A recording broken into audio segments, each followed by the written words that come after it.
और दोस्तों अभी अभी चंद्रयान 3 को लेकर बहुत ही बड़ी खुशखबरी निकलकर सामने आ रही है, जहां पर बड़ी खबर है कि इसरो ने दी शानदार खुशखबरी। चांद के चौथे ऑर्बिट में चंद्रयान 3 की सफल एंट्री। चंद्रमा की सतह के और भी करीब पहुंचा चंद्रयान 3 मिशन। जी हाँ मित्रों, एक और बड़ी खबर सामने आ रही कि नासा भी जहां नहीं पहुंचा वहां भारत का चंद्रयान 3 कामयाबी के गाड़ेगा झंडे। दोस्तों आपको बता दें, भारत का चंद्रयान 3 अपनी मंजिल के और भी करीब पहुंच चुका है। चंद्रयान 3 चांद की चौथी कक्षा में दाखिल हो चुका है, तो भारत देश के लिए बहुत ही बड़ी खुशखबरी निकलकर सामने आ रही है। और उसके अलावा भारत के चंद्रयान 3 और रूस का मिशन लूना 25 दोनों में से चंद्रमा पर पहले कौन पहुंचेगा, दोनों ही देशों के मिशन का लक्ष्य क्या है, टारगेट क्या है। क्योंकि आपको बता दें दोस्तों कि दुनिया की दो सबसे बड़ी महाशक्ति, पहली तो हिंदुस्तान यानी कि भारत देश और दूसरा रूस, दोनों ही चंद्रमा पर पहुंच चुके हैं। तो एक एक करते हुए चंद्रयान 3 से जुड़ी सभी महत्वपूर्ण खबरें अपन इस वीडियो में जानने वाले हैं। ऐसे में वीडियो को पूरा लास्ट तक जरूर देखिए। और हाँ दोस्तों, वीडियो को लाइक जरूर करें और कमेंट बॉक्स में जय जवान, जय विज्ञान और जय हिंदुस्तान लिखते हुए वीडियो को अपने मित्रों के साथ फेसबुक पर जरूर शेयर कर दीजिए, ताकि काम की जानकारी का जो अपडेट है ना वो सभी लोगों को मिल सके। चलिए दोस्तों, बड़ी खबर सामने आ रही है कि मंजिल के और करीब पहुंचा चंद्रयान 3। इसरो ने दी शानदार खुशखबरी, चांद की चौथी कक्षा में हुआ दाखिल। आपको बता दें दोस्तों कि भारत का चंद्रयान 3 मिशन चंद्रमा के मंजिल के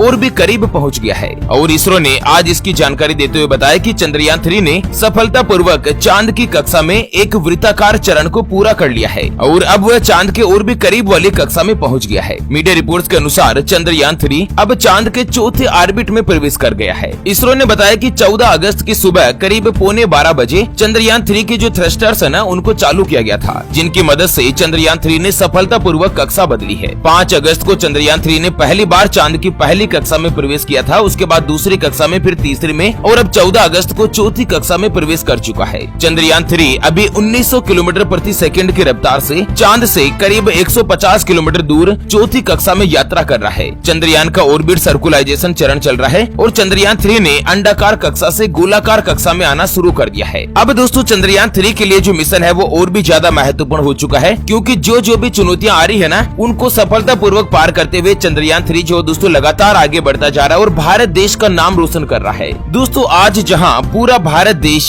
स्वतंत्रता दिवस की खुशियां मना रहा है, आज हिंदुस्तान की पवित्र धरती पर हर घर में हर जगह पर जहां शान से तिरंगा झंडा लहराता हुआ नजर आ रहा है, तो कुछ ही समय के पश्चात अपना यही तिरंगा झंडा चंद्रमा की धरती पर शान के साथ लहराता हुआ नजर आएगा कि हे धरती वासियों, मैं चंद्रयान 3 हूँ और यहाँ पर भारत का तिरंगा लेकर चंद्रमा पर आ चुका हूँ चंद्रमा की नई रिसर्च करने के लिए। चलिए जान लेते हैं चंद्रयान 3 से जुड़ी आगे की कुछ बड़ी खबरें। बड़ी खबर है कि नासा भी जहाँ नहीं पहुँचा वहाँ पर चंद्रयान 3 से कामयाबी के झंडे गाड़ेगा इसरो। साउथ पोल को चुनने की आखिर क्या है बड़ी वजह, और वहीं रूस का ये लूना 25 और भारत का चंद्रयान 3 दोनों ही चंद्रमा पर क्या क्या रिसर्च करेंगे, कितने दिन तक रिसर्च करते रहेंगे, एक एक करते हुए पूरी जानकारी अपन जानने वाले हैं। उससे पहले हमेशा की तरह एक नजर डाल लेते हैं आज के माइंड क्विज यानी कि गिवे वाले सवाल की तरफ। तो दोस्तों आज का माइंड क्विज वाला सवाल आप स्क्रीन पर देख पा रहे हैं। भारत का राष्ट्रीय गीत कौन सा है? जी हाँ दोस्तों, दोबारा सुन लीजिएगा, भारत देश का राष्ट्रीय गीत कौन सा है? Option A Vande Mataram, option B Jana Gana मन। तो फटाफट से लिखना है क्वेश्चंस का सही जवाब इस वीडियो के नीचे कमेंट बॉक्स में। और हाँ, सही जवाब देने वाले किसी एक खास कमेंट्स को सेलेक्ट किया जाएगा हमारी ओपीएस न्यूज टीम के द्वारा और उसे दी जाएगी एक वीवो कंपनी की शानदार स्मार्ट वॉच। तो फटाफट से क्वेश्चंस का सही जवाब लिखते हुए वीडियो को अपने मित्रों के साथ फेसबुक पर जरूर शेयर कर दीजिए, ताकि आप भी इस गिवे के अंतर्गत पार्टिसिपेट हो सके। और ये जो गिवे है ना वो बिल्कुल फ्री होता है, इसके लिए कोई भी चार्जेस वगैरह हमारी न्यूज टीम के द्वारा नहीं लिया जाता है। चलिए आपको बता दें दोस्तों कि चंद्रयान 3 चांद से बस मात्र चंद ही किलोमीटर दूर है। 23 अगस्त को सॉफ्ट लैंडिंग के साथ ही अंतरिक्ष अन्वेषण में भारत एक नया इतिहास लिख देगा। बेशक चांद पर कदम रखने के मामले में भारत देश चौथे नंबर पर होगा, लेकिन जिस जगह पर चंद्रयान 3 सॉफ्ट लैंडिंग करने वाला है ना वह चांद का ऐसा इलाका है जहां तक अब तक दुनिया का कोई भी देश नहीं पहुंच पाया है। जी हाँ दोस्तों, मैं बात कर रहा हूँ चंद्रमा के साउथ पोल की यानी कि दक्षिणी ध्रुव की, जहाँ दुनिया का अब तक कोई भी देश नहीं पहुँच चुका है। स्वयं नासा इतनी बड़ी महाशक्ति होते हुए भी चंद्रमा के दक्षिणी ध्रुव पर पहुँचने की हिम्मत नहीं कर पाया और ये एक नया इतिहास हिंदुस्तान के नाम होने जा रहा है। तो आखिर जान लेते हैं कि कैसा है चंद्रमा का दक्षिणी ध्रुव जहाँ पर उतरेगा चंद्रयान 3। दोस्तों किसी ग्रह या उपग्रह का दक्षिणी ध्रुव बहुत ही ज्यादा ठंडा होता है, जैसे कि अपनी धरती के दक्षिणी ध्रुव के बारे में आपने सुना ही होगा। अंटार्कटिका धरती का दक्षिणी ध्रुव है जो कि बहुत ही ठंडा इलाका है। ठीक ऐसा ही चंद्रमा का दक्षिणी ध्रुव भी है जहाँ बड़ी मात्रा में बर्फ, क्रेटर्स और गड्ढे मौजूद है। यहाँ सूर्य की किरणें तिरछी पड़ती है। क्रेटर्स और गड्ढे होने की वजह से चंद्रमा के इस दक्षिणी ध्रुव के हिस्से में बहुत ही कम सूर्य की किरणें पड़ पाती है और यहाँ का जो तापमान है ना वो लगभग माइनस में 238 डिग्री सेल्सियस होता है। चलिए जान लेते हैं दक्षिणी ध्रुव पर क्या खोजेगा चंद्रयान 3। दोस्तों ज्यादा से ज्यादा संख्या में वीडियो को लाइक जरूर करें और कमेंट बॉक्स में जय जवान जय विज्ञान लिखते हुए वीडियो को शेयर जरूर कर दीजिए। दोस्तों आपको बता दें कि साल 2019 में भी भारत ने चंद्रयान 2 को चांद के दक्षिणी ध्रुव पर भेजा था, लेकिन लैंडिंग के समय यह क्रैश हो गया, यानी कि साउथ पोल पर उतरते समय चंद्रमा की सतह के करीब 2 किलोमीटर पहले चंद्रयान 2 से धरती का संपर्क टूट गया था। और अब पिछली गलतियों से सबक लेते हुए इसरो एक बार फिर से चंद्रयान 3 को दक्षिणी ध्रुव पर ही भेज रहा है। और इसकी पहली वजह तो यह है कि अब तक कोई भी स्पेस एजेंसी चांद के इस हिस्से में नहीं पहुंची है और दूसरी ओर सबसे बड़ी खास वजह यह है कि यहाँ पानी और खनिज मिलने की संभावना बहुत ही ज्यादा जताई जा रही है। ऐसा माना जाता है कि चंद्रमा के दक्षिणी ध्रुव पर बर्फ है तो पानी भी होगा और इसके अलावा कम तापमान होने की वजह से खनिज पदार्थ भी पर्याप्त मात्रा में होंगे। और वहीं आपको बता दें कि चंद्रयान 2 का जो दूसरा मिशन था ना, चंद्रयान 2 का 2019 में, वो दोस्तों असफल रहा था और उसके बाद इसरो ने अपनी टेक्नोलॉजी में कई तरीके के बड़े बदलाव किए। चलिए बड़ी खबर सामने आ रही है कि चंद्रयान 3 को लेकर इसरो प्रमुख का बड़ा ऐलान। अगर चंद्रयान 3 के सभी सेंसर फेल हो जाएं, इंजन काम करना बंद भी कर दे, फिर भी चंद्रमा की सतह पर सॉफ्ट लैंडिंग करेगा विक्रम।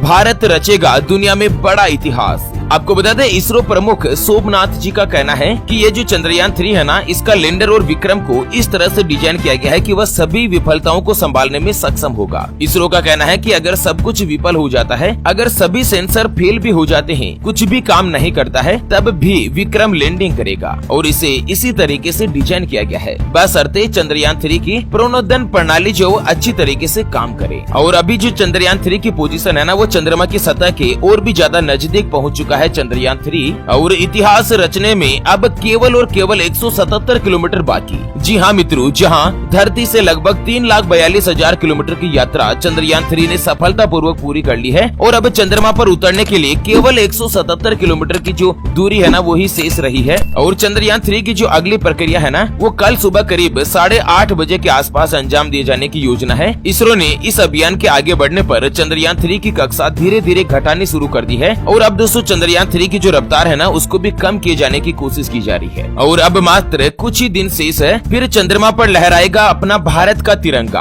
आज पूरी दुनिया भारत देश का लोहा मानने के लिए तैयार है और दोस्तों भारत के ही गुणगान कर रही है कि इतने कम बजट में दुनिया में एकमात्र इकलौता ऐसा देश है हिंदुस्तान, जो कि चंद्रमा पर अपना मिशन कर रहा है मात्र 600 करोड़ रुपए के बजट में। जहां पर रूस ने जो लूना 25 मिशन भेजा है, उसकी लागत आई है लगभग 1500 करोड़ रुपए के आसपास और नासा तो और भी ज्यादा खर्च करता है। नासा का बजट में आपको बताऊं मित्रों, आपको विश्वास नहीं होगा, गूगल करके देख लीजिए कि आज के करीब 63 साल पहले नासा ने जो अपना चंद्रमा पर मिशन भेजा था ना, उसका खर्चा आया था 1 लाख करोड़ रुपए और उससे कितने कम खर्चे में भारत ने मात्र 600 करोड़ रुपए के बजट में चंद्रयान 3 को सफलतापूर्वक चंद्रमा पर भेज दिया है। दोस्तों 600 करोड़ से ज्यादा तो आजकल मूवी बनने का बजट भी हो जाता है। एक मूवी से भी कम खर्चे में चंद्रयान 3 को भेजना अपने आप में एक बहुत ही शानदार उपलब्धि है, जो कि भारत के अलावा दुनिया का कोई भी देश नहीं कर सकता है। अब मात्र 177 किलोमीटर की यात्रा शेष है, लेकिन अभी चंद्रयान 3 की जो स्पीड है ना, वो बहुत ही ज्यादा है और इसकी स्पीड को लगातार कम करने की कोशिश की जा रही है। कल सुबह लगभग 8:38 से लेकर 8:39 तक चंद्रयान 3 को 5वीं कक्षा में डाला जाएगा। अभी ये 4थी कक्षा में सफलतापूर्वक प्रवेश कर चुका है। अच्छा, कई लोगों के मन में ये सवाल उठ रहा होगा, मीडिया में भी आपने देखा होगा कि रूस का जो लूना 25 मिशन है ना, वो भारत के चंद्रयान 3 से पहले लैंड करेगा। अब आप सोच रहे होंगे कि भारत का चंद्रयान 3 तो 14 जुलाई के दिन यहाँ से लॉन्च हुआ था और रूस का विमान तो उसके ठीक 20-25 दिन बाद लॉन्च हुआ, उसके बावजूद भी पहले कैसे लैंड करेगा? और आपके मन में ये सवाल उठना भी बिल्कुल उचित है। आपको बता दें दोस्तों कि लूना 25 जो कि रूस ने लॉन्च किया था 11 अगस्त की सुबह करीब 4:45 बजे और यह चंद्रमा की सतह पर 21 या 22 अगस्त के आसपास पहुंचने की संभावना बताई जा रही है। और इसका मुख्य उद्देश्य क्या है ना, कि लूना 25 केवल 5 दिन की यात्रा करके चंद्रमा के पास पहुंचेगा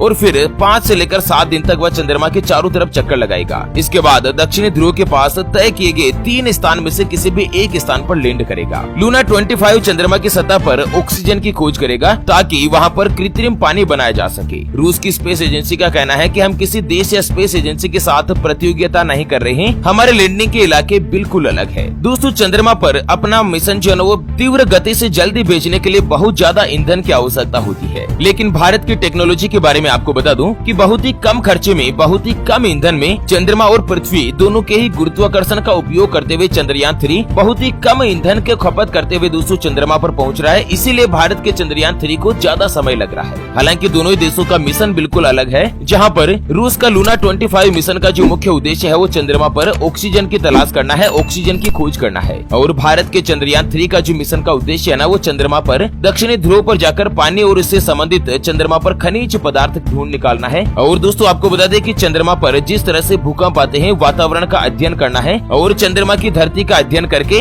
दुनिया तक ये दिखा देना है कि चंद्रमा पर आखिर सूरज की जो रेडिएशन आती है वो किस तरह से है और दोस्तों चंद्रमा पर किस तरह से भूकंप आते हैं। तो चलिए मित्रों, इसी के साथ इस वीडियो को फिलहाल के लिए यहीं पर देती है विराम। फिर से होंगे हाजिर एक और नई और काम की जानकारी के साथ। तब तक के लिए जय हिंद, जय भारत, वंदे मातरम।